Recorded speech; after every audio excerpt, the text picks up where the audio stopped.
নমস্কাৰ শ্ৰদ্ধা ছাৰ-বাইদেউসকল, আপোনালোক সকলোকে মই মোৰ ইউটিউব চেনেল নলিনীকান্ত ডেকালৈ স্বাগতম জনাইছোঁ।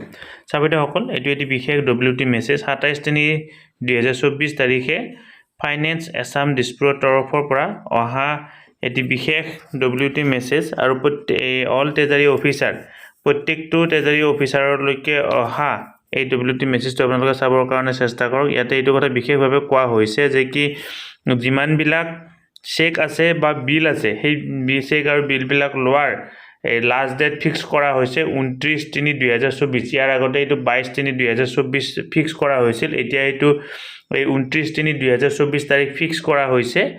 For smooth collection of government revenue, all the district commissioner have to instruct respective treasury officers under their administrative control to keep the treasuries open on 29/3/2024 and 31/3/2024 আৰু তাৰ কাৰণে ট্ৰেজাৰী 29/3/2024 আৰু 31/3/2024 তাৰিখে অৰ্থাৎ 29 তাৰিখ আৰু 31 তাৰিখে ট্ৰেজাৰী খোলা থাকিব আৰু এজ এ নৰ্মেল ডে মানে সাধাৰণভাৱে খোলা থাকিব। আৰু লগতে RBI বেংকবিলাক অলৰেডি কি কৰিছে notification for bank to remain open on 31/3/2024 বেংকবিলাক অলৰেডি 31 তাৰিখে খোলা ৰখাৰ কাৰণে ইতিমধ্যে নটিফিকেশ্যন জাৰি কৰিছে। গতিকে এইটো অত্যন্ত গুৰুত্বপূৰ্ণ খবৰ।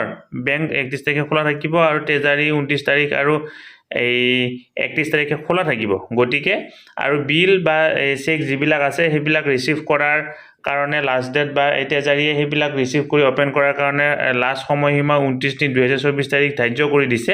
গতিকে যিমানবিলাক এইবিলাক আছে সেইবিলাক সকলো 29 তাৰিখলৈকে জমা ল'ব আৰু 29 আৰু 30 তাৰিখৰ ভিতৰত এইবিলাক ডিছপ'জ কৰিবৰ কাৰণে চেষ্টা কৰিব। ধন্যবাদ।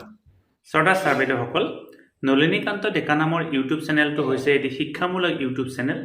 এই চেনেলটোৰ জৰিয়তে আমি শিক্ষক, ছাত্ৰ-ছাত্ৰী, অভিভাৱক আৰু বিদ্যালয়ৰ কাৰণে উপযোগী কিছু ভিডিঅ' প্ৰস্তুত কৰিবৰ কাৰণে চেষ্টা কৰোঁ। আপুনি যদি আজি পোনপ্ৰথমবাৰৰ কাৰণে এই চেনেলটো চাইছে, অনুগ্ৰহ কৰি চেনেলটো ছাবস্ক্ৰাইব কৰিব আৰু অল নটিফিকেশ্যন প্ৰেছ কৰি থ'ব।